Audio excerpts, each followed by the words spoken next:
ምንም ጥርጥር የለኝም ወገኖቼ ሆይ ጨለማው በርትቷል። በረታ ወይ ጨለማው? ስሚኝ እንጂ ልጄ በረታ ወይ ነው እኮ የምልሽ። በረታ ጨለማው? አስጨነቀሽ? አስጨነቀህ?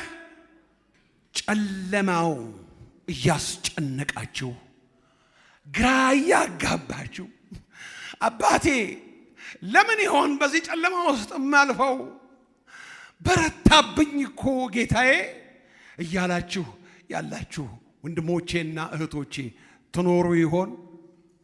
ጨለማው ይበረታባችሁ። አስተውላችሁ ስሙኝ።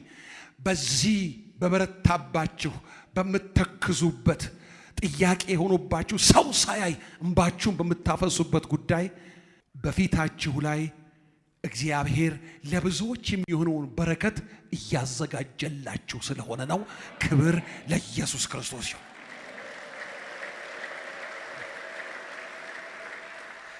በተዘጋው በርህ ኢየሱስ ይመጣል። ክብር ለሚገባው ክብር ውስጥ በተዘጋው በርሽ ይመጣል። ይሄ ጨለማ በሩ አንድ ጊዜ እግዚአብሔርን የማከብርበት ድል እማውጅበት ወደ ከፍታ የምወጣበት የእግዚአብሔርን ክብር እማይበት ድምፁን እምሰማበት ከአባቴ ጋር የምጣበቅበት ነው። ጠላቴ ሆይ በሉት፣ ስማ በሉት። ይሄ ጨለማ ትልቅ በረከት በፊቴ ላይ እንዳለ ማረጋገጫ ነው። ክብር ለመንፈስ ቅዱስ ይሁን።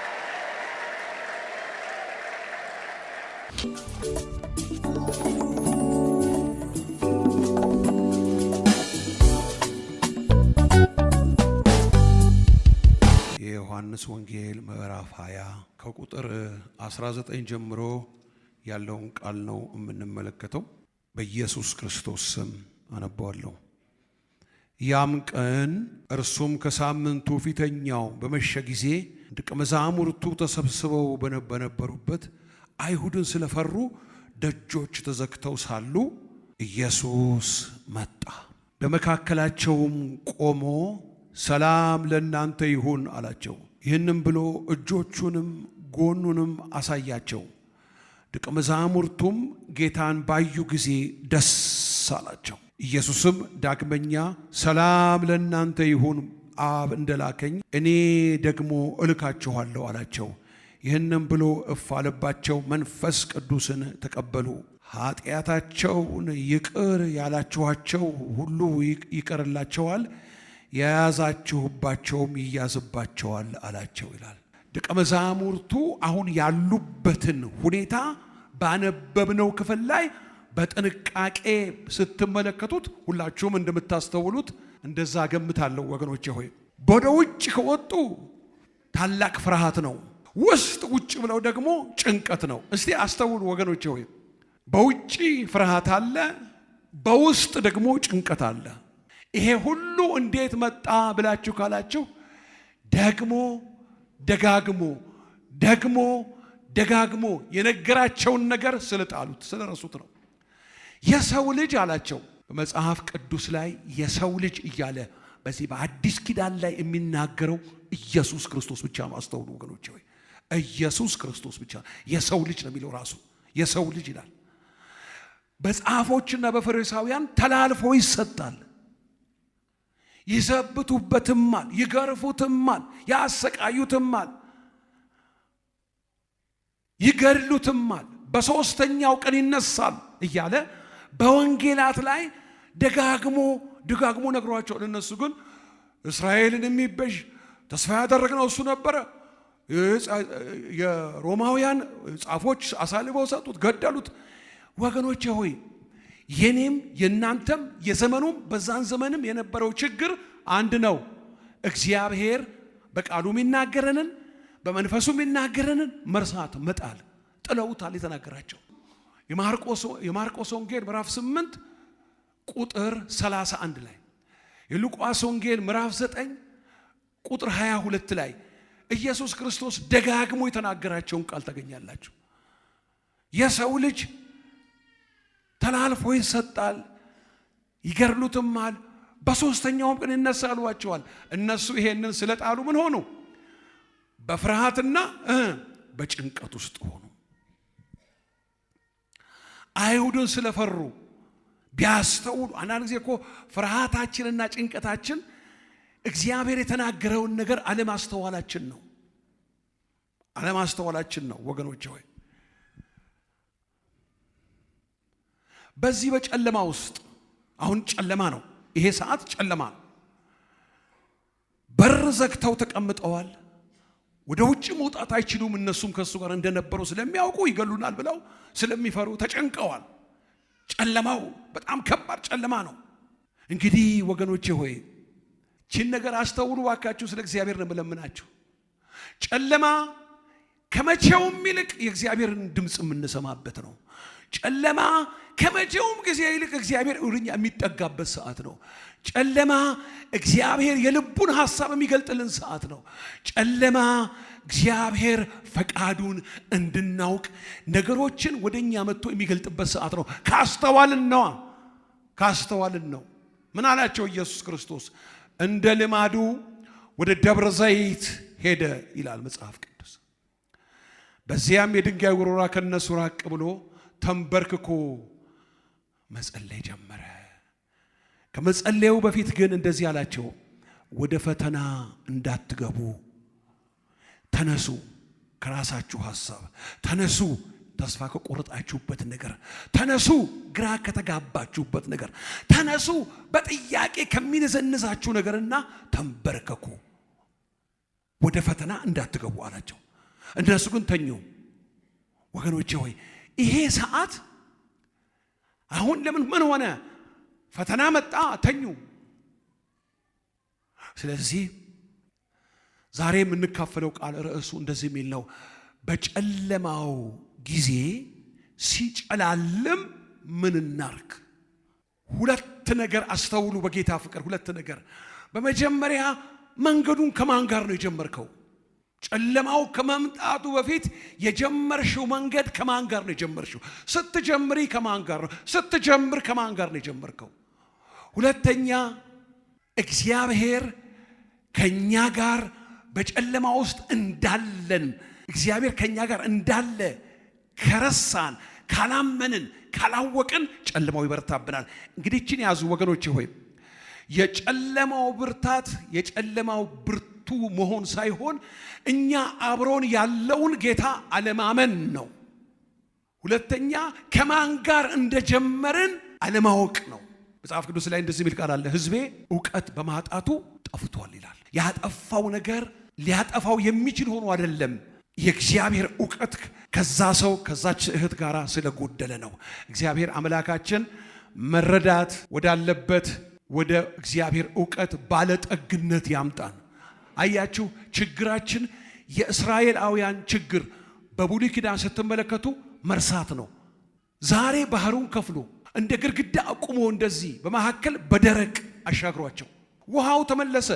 ጠላቶቻቸውን ሲከድነው አዩ። ዛሬ የምታዩአቸውን ግብፃውያን ለዘላለም አታዩአቸውም ያላቸውን ከደነ። ወዲያው አንተ ሙሴ ያሉት ውሎ ሳያድር። ወገኖቼ ወይ ችግራችን ትላንትና በህይወታችን እግዚአብሔር ያደረገውን ታላላቅ ነገሮች ረስተን ዛሬ በጥቃቅን ነገር አንደበታችን ስንፍና ይናገራል። እግዚአብሔር ይፈውሰን። ረሱት። ስለዚህ ጨለማው በረታባቸው፣ ረሱታ። የሰው ልጅ መከራን ይቀበል ዘንድ አለው፣ በሶስተኛው ቀን ይነሳል ከሙታን የሚለውን ነገር ቢይዙ ኖሮ ጌታችን ከሶስት ቀን በኋላ ይነሳል እያሉ እያመሰገኑ እየዘመሩ ነበር የሚጠብቁት። አሁን ግን በጭንቅ ናቸው። ሁለተኛ ክደውት ተበትነዋል። ሲመጣና በመካከላቸው ገብቶ እንደዚህ ያላቸው ሲያዩት አሁን በተዘጋ በር ነው የገባው። ምክንያቱም አሁን ኢየሱስ ያለው በትንሣኤው አካል ነው። የተዘጋ ነገር አይከለክለውም፣ ያልፋል። እንዴት ነው አላቅም። እሱ የሰማይና የምድር ጌታ ነው። በተዘጋ በር ገባና እንደዚህ ያላቸው ሰላም ለእናንተ ይሁን። ሁሉም ደስ አላቸው፣ ግን አንድ ነገር ይጠራጠራሉ። ጥለነው እኮ ሸሽተናል፣ ጥለነው እኮ ተበትለናል፣ አሁን ይወቅሰናል፣ ምን ይለን ይሁን ሲሉት ደገመና እነሱ ሲጠራጠሩ ደገመና አሁንም ሰላም ለእናንተ ይሁን አላቸው። የሰላም ንጉሥ የማይፈርድብን፣ የማይነቅፈን፣ የማይተቸን፣ የማይሰለቸን የናዝሬቱ ኢየሱስ የእግዚአብሔር ልጅ በድካማችን የሚራራልን ጥለው ቢሄዱ መጥቶ እንደገና ሰላምን የሚያውጅ ስሙ ለዘላለም የተባረከ ይሁን። ስሙ ይባረክ። እግዚአብሔር ይመስገን።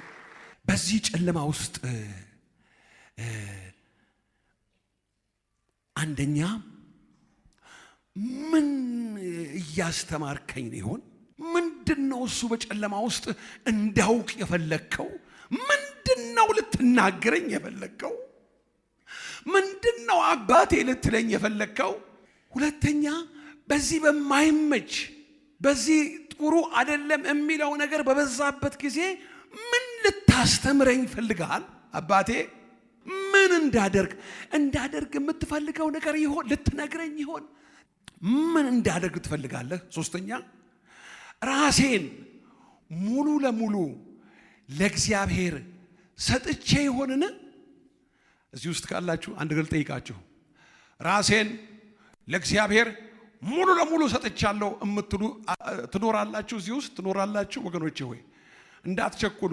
እኔ ሙሉ ለሙሉ ሰጥቻለሁ ብለሽ እንዳትቸኩይ። ተይ እንዳትቸኩይ፣ ግድ የለሽም። ተይ እንዳትቸኩል። ዝም ተረጋጉ ትንሽ። አሁን ራሴን ለእግዚአብሔር ሙሉ ለሙሉ ሰጥቻለሁ ማለት ማንነቴን፣ መሻቴን፣ እድሌን እንኳን ሳይቀር ፍላጎቴን፣ ፈቃዴን ሁሉና ሐሳቤን በሙሉ ላንተ ሰጥቻለሁ ማለት ነው። ምን ማለት? ኢየሱስ የሕይወቴ ጌታ ነህ ካልን እነኚህን ሁሉ ነገሮች ታሳቢ አድርገን መሆን አለበት። ወገኖቼ እድላችን እንኳን ራሳችንን ለጌታ አሳልፈን ሙሉ ለሙሉ ምንም ሳናስቀር ሰተን ከሆነ በሕይወታችን ጉዞ ላይ ራሳችን ለራሳችን ምስክሮች እንሆናለን። ከዛ ውስጥ ወጥተን ወገኖቼ ሆይ ብዙ ነገሮችን ስናደርግ ራሳችን እናገኘዋለን። እንግዲህ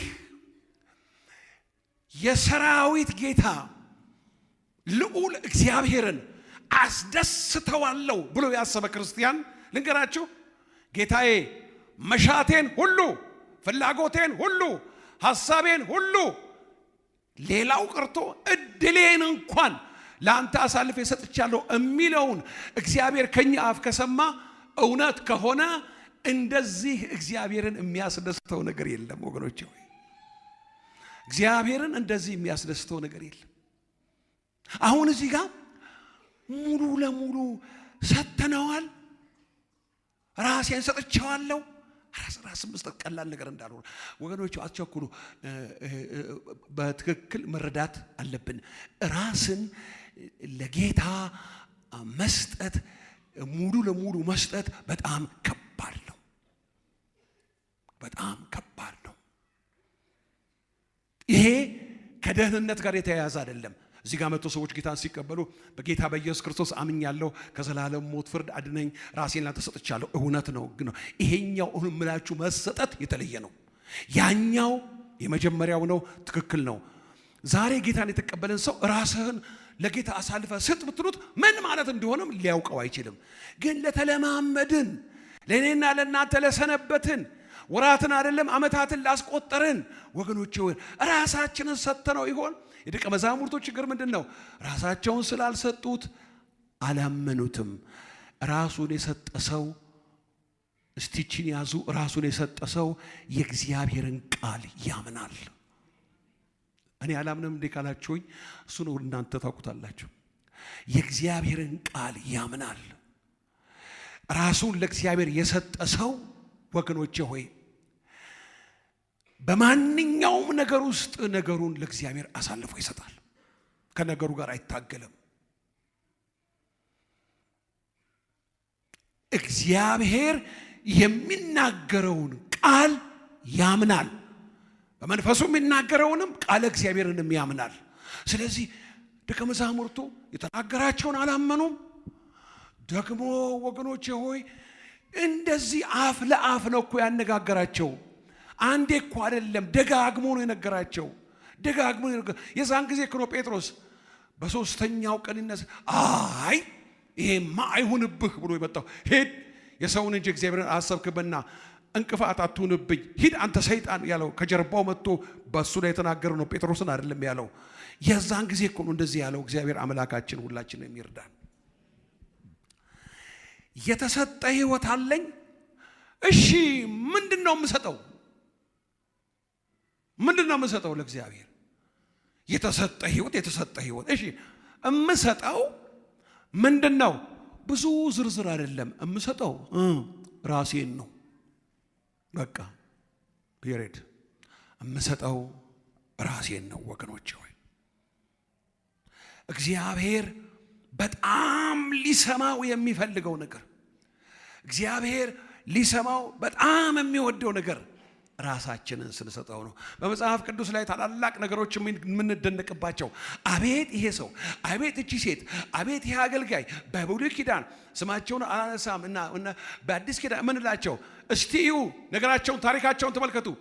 ራሳቸውን ለእግዚአብሔር የሰጡ ባሪያዎች ናቸው። ስንቶቻችንን ራሳችንን መስጠት የሚባለውን ነገር በቅጡ የገባን? ራስን መስጠት ማለት መብትን ለጌታ መስጠት መልቀቅ ማለት ነው። በኋላ እኮ ሐዋርያቱ እኮ በዚህ መስመር ላይ እኮ ገቡ። እግዚአብሔር እኮ ረዳቸው። የራሳቸውን አስተሳሰብ የራሳቸውን ዝንባሌ ሁሉ ለጌታ አሳልፈው ሰጡ። ራሱን አሳልፎ የሰጠ ሰው፣ መብቱን ለጌታ የሰጠ ሰው ምንም አይነት ጭቅጭቅ ከማንም ጋር አይጨቃጨቅም። አያችሁ ወገኖቼ ሆይ እንደዚህ እኮ ነው። ራሴን አሳልፌ በመስጠት ሳይሆን የምጎዳው ባለመስጠት ነው የምጎዳው። ራሳቸውን አሳልፈው የሰጡ ሰዎች የከሰሩ መጽሐፍ ቅዱስ ላይ በቤተ ክርስቲያን ታሪክ ላይ ተመልከቱ። ማን ነው የከሰረው? ማን ነው የተዋረደው? ማን ነው የተጎዳው? ራሴን ሰጠው ብሎ የከሰረ ሰው አለ? ሰማይን፣ ምድርን፣ ባህርን፣ ሰውን ከምድር አፈር ያበጀ ዓለማትን ሁሉ የፈጠረ ሁሉን የሚያውቅ ለሱ ሰጥቼ ራሴን እንዴት እጎዳለሁ? ግን እቺን ሳልነግራችሁ ባልፍጥሩ አይደለም። ብዙዎቻችን ራሳችንን ለጌታ አሳልፈን መስጠት እምንፈራው እማንፈልገው አንድ ለሰው እማንናገረው እምንወደው ነገር አለ። ያ ነገር ደግሞ የጽድቅ ነገር እንዳልሆነ እናውቃለን። ለጌታ ራሴን አሳልፌ ብሰጠው ይሄንን እኔ እምወደውን ነገር ቢወስድብኝስ ቢያስጥለኝስ ብለን ስለምንፈራ ራሳችን አንሰጥም። ያ ግን የያዝነው የምንወደው ያ መራራ ስር ግን አንድ ቀን በህይወታችን ላይ አደጋ የሚመጣ ጉዳይ ነው። እምንወዳት የተለማመድናት እምትጣፍጠን አጭርና ግልጽ ኃጢአት አለች።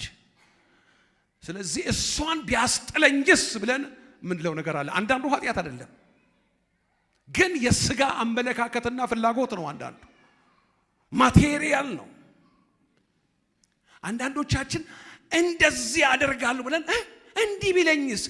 እግዚአብሔርን ጨካኝ አለቃ አደረግነው። እርሱ መልካም አምላክ ነው። እሱ ደግ አምላክ ነው። ክብር ለኢየሱስ ክርስቶስ ይሁን።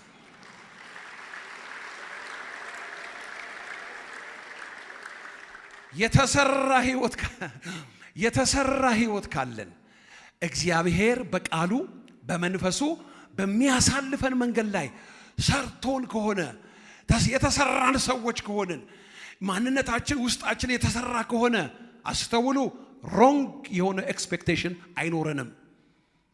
ማለት የተሳሳተ ፍላጎት እግዚአብሔር የማይከብርበትን ነገር ለመንካት አንንጠራራም። ኤክስፔክት የምናደርገው ነገር ጥሩ ለእግዚአብሔር ክብር የሚሆነው በመጀመሪያ እኛ ስንሰራ ነው። ባልተሰራ ዕቃ ውስጥ ደግሞ እግዚአብሔር የከበረውን ነገር መስራት አይችልም። መጀመሪያ የሚሰራውን ሰርቶ ከጨረሰው በኋላ በሱ ነው መስራት የሚጀምረው። አዎ ሁሉን ነገር ነግሯቸው እኮ ለዚህ ነው ሐዋርያቱ የረሱት ወገኖቼ ሆይ መሻቴ የማደርገው ነገር ሁሉ የተስተካከለ የሚሆነው አስቀድሞ እግዚአብሔር እኔን በቃሉ በመንፈሱ በጸሎት በቃሉ በቅዱሳን ማህበር በባሪያዎቹ በሚናገረው ነገር በመታዘዝ እሺ በማለት ሰርቶኝ ከሆነ አላፈገፍግም። ነካ ነካ ነካ እናረጋለን እግዚአብሔርን ነገር። እግዚአብሔርም ደስ ይለውና እኛን ሊሰራን ሲል ገና ሲነካካን ወገኖች ወደ ኋላ እንላለን። እሱ ደግሞ እንደዚህ ይላል፣ እርፍ ይዞ ማለት እርሻውን ይዞ ወደ ኋላ የሚያይ ለኔ ሊሆን አይችልም። ምክንያቱም ገና ያልተቀረፈ ያልተቆራረጠ ነገር አለ። 30 ዓመት በእግዚአብሔር ቤት ቁጭ ብሎ ጥቂት ጊዜ 10 ደቂቃ እንኳን መጸለይ የማይችል ሰው ራሱን መስጠት መጎዳት ሆኖ የሚታየው ካልሆነ በስተቀር ምን አይነት ሰው ነው? የ15 ዓመት ልጅ ጡጦ ይዞ እማዬ መጣች እያለ ወደ በር ሲሮጥ ጡጦ በእጁ ይዞ እናትየው ወዲጄ ትላለች። ልጅ ነው የምታፍርበት ግን ልጅ ነው። እግዚአብሔር በ15 በ20 ዓመት በእግዚአብሔር ቤት ቆይታችን ውስጥ ገና ጡጦ ይዘን ሲያየን ምን የሚል ይመስላችኋል? አለመሰራት ለራስም ጥሩ አይደለም፣ ለቅዱሳን ማህበርም መኮስኮስ ነው፣ ለእግዚአብሔርም አለመመቸት ነው። የተሰራ አገልጋይ ራሱን መስጠት አያቅተውም። የሚጸልዩ የሚተጉ ህዝብ አገልጋዮቻቸው አይደክሙም። ለምን? አስቀድሞ የእግዚአብሔርን ነገር የሚፈልጉና የሚተጋ ህዝብ ስለሆነ ሰማይ ተከፍቷል። ሁሉን ነገር ነግሮን ሁሉን ነገር ጥለን እስከ መቼ እንደ አዲስ ቁልጭ እያልን ዘመናችንን እንጨርሳለን? ማስተዋል መረዳት ወዳለበት ባለጠግነት እግዚአብሔር አምላካችን ያምጣን። አሁን ሉቃስ ወንጌል ምዕራፍ 22 ላይ እናነባለን ወገኖቼ ሆይ። ወጥቶም እንደ ልማዱ ወደ ደብረ ዘይት ሄደ፣ ደቀ መዛሙርቱም ደግሞ ተከተሉት። ወደ ስፍራውም ደርሶ ወደ ፈተና እንዳትገቡ ጸልዩ አላቸው። ከእነርሱም የድንጋይ ውርወራ የሚያክል ፊት ራቀ። ተንበርክኮም አባት ሆይ ብትፈቅድ ይህችን ጽዋ ከኔ ውሰድ፣ ነገር ግን የኔ ፈቃድ አይሁን ያንተ እንጂ እያለ ይጸልይ ነበረ ይላል። የአባቱ ፈቃድ ስለ ኃጢአታችን በመስቀል ላይ መስዋዕት እንዲሆን ነው። እንደዚህ አለ፣ አባት ሆይ ብትፈቅድ ይህችን ጽዋ ከኔ ትሄድ፣ ነገር ግን ያንተ ፈቃድ እንጂ የኔ አይሁን። ተሰርቶ በእግዚአብሔር ቤት ያለ ምእመንና አገልጋይ ይሄንን ይላል። እስቲ እንደው ምናልባት ትኖሩ ይሆን? ጌታ ሆይ ይሄ እንዲሆን እለምንሃለሁ፣ እማጸናሃለሁ፣ ነገር ግን የኔ ፈቃድ አይሆን ያንተ እንጂ ብላችሁ የጸለያችሁባትን ጊዜ ታስታውሳላችሁ? እግዚአብሔር ይባርካችሁ ወገኖች ሆይ። ስንሰራ ውስጣችን የተሰራ የእግዚአብሔር ልጆች ከሆንን እንደዚህ ነው የምንለው። ኢየሱስ ክርስቶስ እንደዚህ አለ።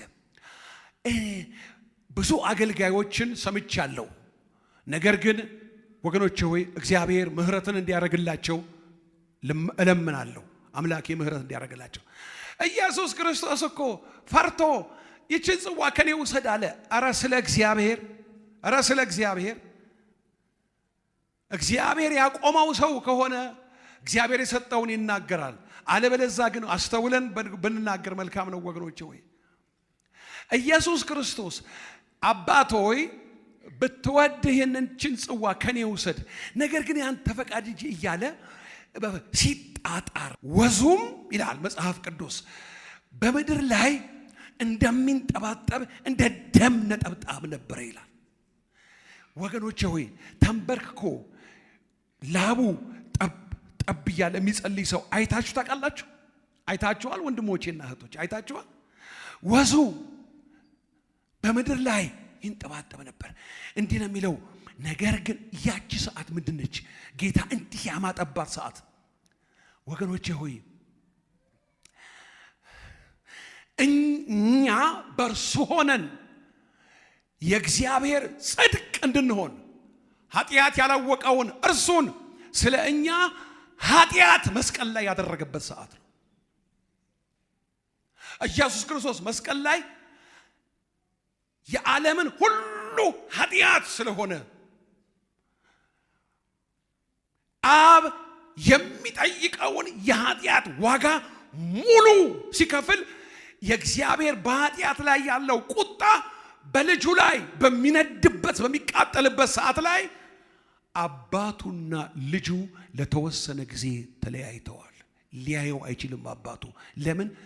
እኛ በእርሱ ሆነን የእግዚአብሔር ጽድቅ እንድንሆን ኃጢአት ያላወቀውን ንጹሑን ቅዱሱን እርሱን ኢየሱስን ስለ እኛ ኃጢአት ያደረገው ሰዓት ነው። ያ ሰዓት አባቱ ሊያየው አይችልም። ይቺ ሰዓት አባቴ ስለምን ተውከኝ ብሎ መስቀል ላይ የጮኸ የዛን ሰዓት ይሄንን ነው የፈራው እንጂ ወደ መስቀል ወገኖቼ ሆይ አገልግሎ ሲጀምር የጌታ የእግዚአብሔር መንፈስ በኔ ላይ ነው ለድሆች ወንጌልን ሰብክ ዘንድ እግዚአብሔር ቀብቶኛል፣ ለዕውሮች ማየት፣ ለጠቁ ነፃነትን፣ መልካሚቱ የወንጌል ሰብክ ዘንድ ብሎ ገና ሲጀምር በሉቃስ ወንጌል ምዕራፍ 4 ላይ ሲጀምር እያንዳንዱ የኢየሱስ ክርስቶስ እርምጃ ወደ መስቀል ነው የሚሄደው። ያውቀዋል እንዴት እንደሚገረፍ፣ እንዴት እንደሚሰቃይ፣ እንዴት አጥንትና ብረት ባለበት እንደሚተለትሉት፣ እንዴት እንደሚቸነክሩት፣ እንዴት እንደሚተፉበት፣ እንደሚዘብጡ ሁሉን ያውቃል።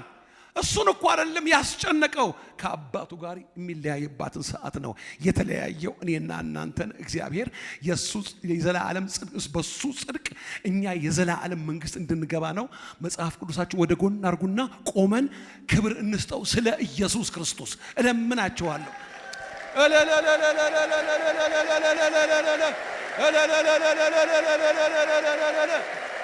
እችን አስተውሉልኝ። ልጁ ላይ አባቱ ፊቱን ሲያዞር ትክክለኛውን የኃጢአት ደሞዝ ሞት ነው። በእኛ ፈንታ እሱ ኃጢአት ሆኖ በሚሞትበት ሰዓት ላይ የአብ ፊት ወደኛ ዞረ። ማየት አይችልም ነበረ፣ ማየት ቻለ።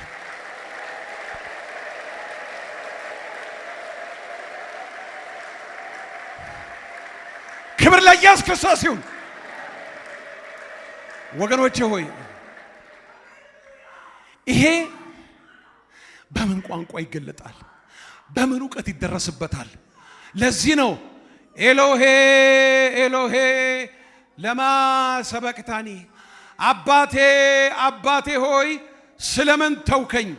በአባቱ እንደተተወ ሆኖ የተሰማው ሰዓት ነው መስቀል ላይ። ይሄንን ነው የማይችለው። ምክንያቱም አባቱና ልጁ ከዘላለም እስከ ዘላለም ከታይምና ከስፔስ ውጪ በቋንቋ የማይገለጥ ዘላለም ውስጥ እግዚአብሔር አብና እግዚአብሔር ወልድ ተለያይተው አያውቁም። እኔ ዳንኩበት ሚስጥር ግን አብንና ወልድን እስኪለያዩ አድርጓል።